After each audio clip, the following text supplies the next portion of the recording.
My mother-in-law, Catherine, said some harsh things when we found out my husband would be moving abroad. She took away our house, leaving me and my daughter with nowhere to go. Feeling lost, I went to the park with my 2-year-old.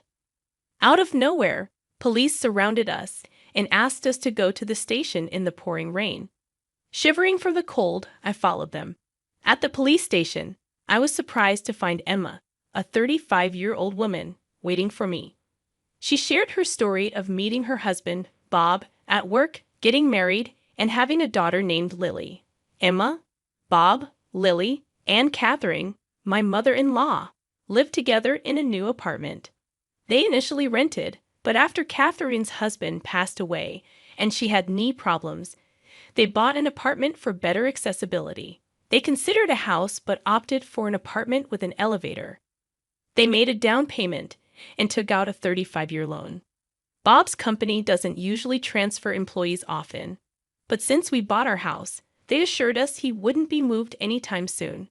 However, he ends up traveling for work almost every week to different states. With a 2-year-old daughter, I get stressed when he's away. Initially, Catherine, my mother-in-law, was helpful, but now she doesn't assist with childcare and even adds to my workload.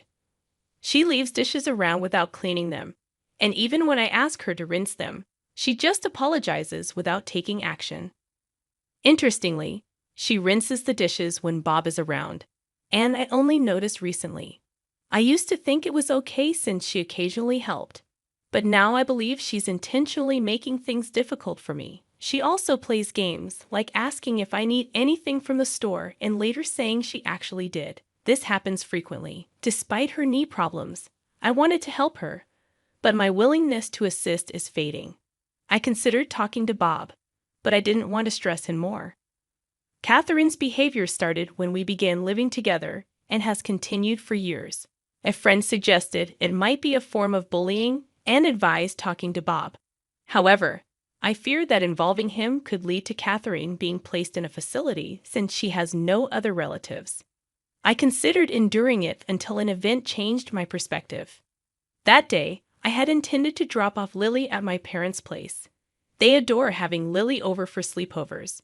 During our chat, they suggested I stay over sometimes too. Although I'd love to, my concern for leaving Catherine alone held me back. After a brief visit, I decided to head back to the apartment where Catherine was waiting. Upon reaching there, I realized I had left the keys at home. Despite my initial worry, I remembered Catherine was at home, so I rang the intercom. However, there was no response to the room number I dialed. Wondering if she had gone out, I decided to wait outside. 2 hours passed with no sign of Catherine. It was 7 p.m., and darkness had set in. Just then, another resident arrived, and I entered with them. Knowing Catherine rarely went out at night, I was confident she was at home. With that belief, I pressed the intercom button outside our apartment. Though I heard the ding-dong sound, there was still no response. Waiting by the door, I eventually heard a faint sound from inside, confirming Catherine's presence. Despite trying the intercom several times, she refused to come out. Feeling defeated, I spent the night at a nearby motel, planning to return when Bob came back from his business trip. What happened? Out shopping, actually. I explained to Bob that Catherine had locked me out. He was rightfully upset on my behalf, but Catherine casually attributed it to her hearing loss, saying, "Maybe I didn't hear because of my hearing. I'm getting old, you know," with a hidden smirk. Glad to be back inside, I grabbed my keys and went to pick up Lily from my parents' house. When I discussed the situation with them, they'd offered support, saying, "Sounds like she's giving you a hard time.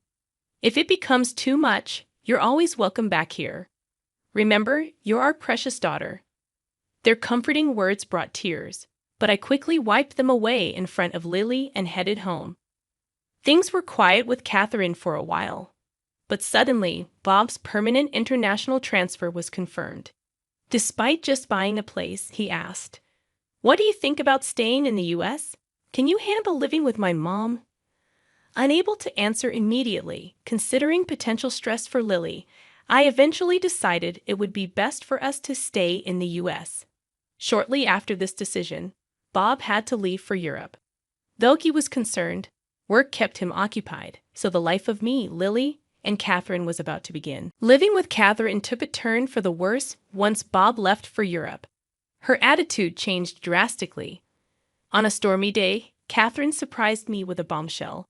"Now that Bob's gone, wouldn't it be better if you and Lily move out?" Shocked, I asked for clarification, but she insisted. "I'll take over. I can't relax with strangers in the house. Please leave right now." I couldn't believe her audacity. While it's true we aren't blood relatives, I've always tried to make our living together comfortable, treating her like family. Yet to Catherine, it seemed we were merely an afterthought. Considering going back to my parents' place, Catherine urged me to leave immediately. Before I knew it, Lily and I were thrown out, dressed as we were. Despite my pleas, Catherine refused to open the door. Lost and confused, I carried Lily through the pouring rain to a nearby park, hoping its roof would offer some shelter. Ideally, I would have checked into a motel or returned to my parents' place, but I left my wallet and phone inside the house. Feeling helpless, I sat in the park, trying to figure out our next move. Time passed in the torrential downpour, and overwhelmed by fatigue and cold, I began to doze off. It was dark, and despite the summer, the cold was biting. As bad as things were, the only option seemed to be a 3-hour walk to my parents' home. While pondering our situation, I noticed 2 distant lights approaching through the rain. Despite the obscured visibility, I could tell they were police officers. Hoping for help, one of them called out, "Are you Enma? And is this little one Lily?" Surprised they knew our names, I weakly confirmed, "Yes, that's us." The officer then requested, "Please come to the station with us." Perplexed, I questioned, "Why the police station?" Unsure if something was wrong, I complied as they urged Lily and me into the patrol car. We were freezing, but the officers had brought large towels and assured us, "You might need these. We've got spare clothes at the station for you." Curious about how they knew about us and the reason for heading to the police station, I asked, "How did you know where to find us?" Their response was, "We'll explain everything once we're back at the station. For now, just try to relax." Exhausted, I soon dozed off and woke up to find we had arrived at the police station. Inside, to my surprise, I saw Catherine and my uncle. "Uncle, what are you doing here?" He explained that Bob had contacted him. "Bob suspected you might be having issues with his mom, and since he's abroad, he wanted me to keep an eye on things for him." My uncle shared that Bob had talked to him about this issue previously, asking him to keep an eye on things since he couldn't be there himself due to being overseas.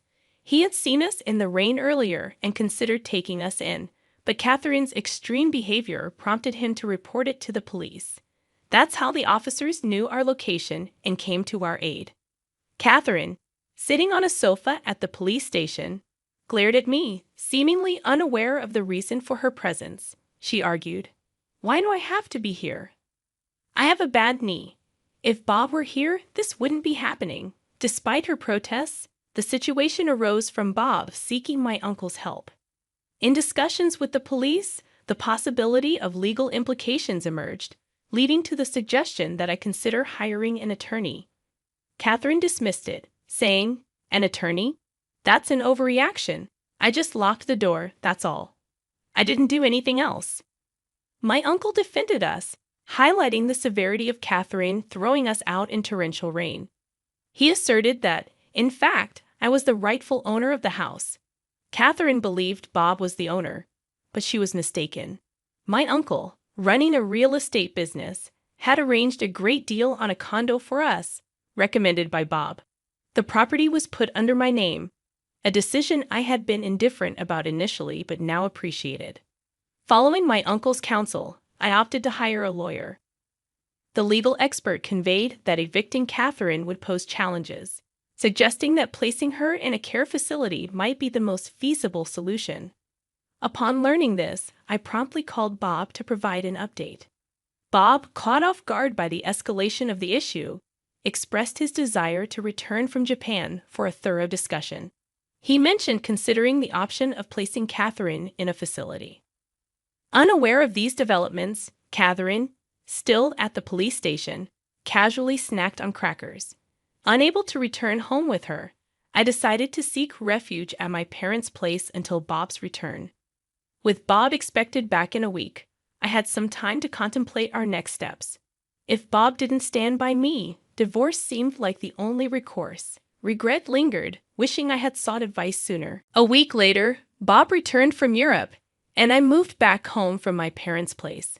Due to the urgency of his return, Bob had limited time in Japan before going back to Europe, so we needed to discuss our next steps. I heard some things from Emma's uncle. Is all of that true? Catherine stubbornly denied any wrongdoing, claiming it was all lies and that I was plotting to evict her. Surprisingly, Bob, who should have supported me, seemed inclined to consider Catherine's perspective. Do you have any evidence to prove Emma's plotting something? He asked Catherine. Evidence? Of course not, she replied. Bob then turned to me, asking if I had any evidence. Being busy with work, I hadn't been able to keep a close eye on things, but I handed Bob a voice recorder I had with me. What's this? When Bob played it, he heard recordings of Catherine not only evicting me, but also frequently berating me, calling me a worthless wife. In response, Catherine quickly defended herself, claiming it was taken out of context. Despite Catherine's attempt to downplay her actions, a barrage of recorded verbal abuses played from the voice recorder, revealing numerous instances, some of which weren't even captured. Bob's hand, holding the voice recorder, trembled with tension and anger. Catherine, looking guilt-ridden, claimed, "Everyone has their moments, right? I was just frustrated at that time, but it was just this once." However, the evidence spoke volumes. When Bob questioned her, she remained silent, and as he asserted the need to protect me and Lily, Catherine, probably witnessing this side of Bob for the first time, appeared frightened and speechless. Discussions continued until Bob's return to Europe. I made it clear that I couldn't continue living with Catherine, especially with Lily in the picture, and Bob seemed to share my sentiment, leaning towards placing Catherine in a care facility. However, Catherine strongly opposed the idea, complicating the discussions. Despite her resistance, I decided to sell the house. You can't stay here anymore. If you don't want the facility, you'll need to find another place. Catherine resisted, refusing to allow the sale of the house, but it was a tough decision to accommodate. Lily and I had resolved to move to Europe, a choice influenced by Bob's regret for not being more present for his family. Though hesitant about living abroad, knowing Bob would be with us provided reassurance. Additionally, Lily, being only 2 years old, would benefit from practicing her communication skills in Europe. Therefore, selling the condo, which still had a mortgage, became the only viable option. Leaving it as it was meant Catherine would have to cover the mortgage, an unrealistic expectation given her fixed income. Considering her future needs, someone should be available to assist her. Despite our efforts, Catherine staunchly refused to move into a facility. Consequently, we had to take the step of placing her there against her will. "I'm sorry, but I've got to head back to Europe. Could you handle any required procedures here?" Bob inquired before his departure. With assistance from those around me, I successfully completed the necessary steps for Catherine's admission into the facility. The facility staff kept me informed about her condition, and unfortunately, she wasn't faring well. It would have been different if she were just feeling down, but it appeared she was causing trouble for others in the facility. Before leaving for Europe, I visited her to check on her well-being. However, she lashed out, exclaiming, "What's the big idea? Why have you locked me up in this place?" Her frustrations extended to the staff, complaining about the food, discomfort of the beds, and snide remarks from other residents. When I apologized to the staff, they were understanding. "It's all good," one of them reassured me. "We encounter this behavior often. Leave it to us.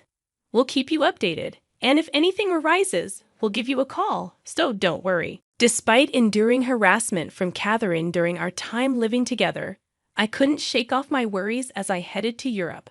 Upon reaching Paris, Bob greeted me at the airport, and we made our way to the apartment we had rented. While it's true that rents in Paris are often higher than in Texas, Bob's housing allowance from the company proved fortunate, allowing us to find a spacious and affordable place. Our neighbors in the building have been incredibly friendly and kind, even though my French isn't fluent.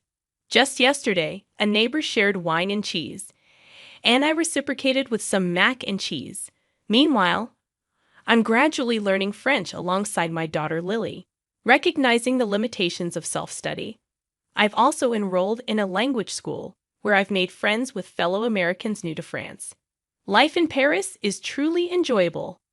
Back in the States, my constant concern for Catherine often hindered my enjoyment during outings with friends. However, here in Paris, I can savor leisurely lunches without such worries. The only current concern is Lily, who is still too young for kindergarten. Typically, children here start kindergarten at 5, so I hope Lily picks up enough French by then. Thankfully, she seems to be catching on quickly. Once Lily starts preschool, I'm contemplating getting a job. Although Bob is okay with me staying at home, the experience of living in Paris has sparked a desire to explore more opportunities. Making friends with a waitress at a nearby cafe, I learned there might be a job opportunity there. The cafe is not only popular among the American community, but many customers are also learning English. While challenges may arise, our communication has improved since coming to France. I feel more confident expressing my feelings, and no matter what lies ahead, I believe we'll face it as a family.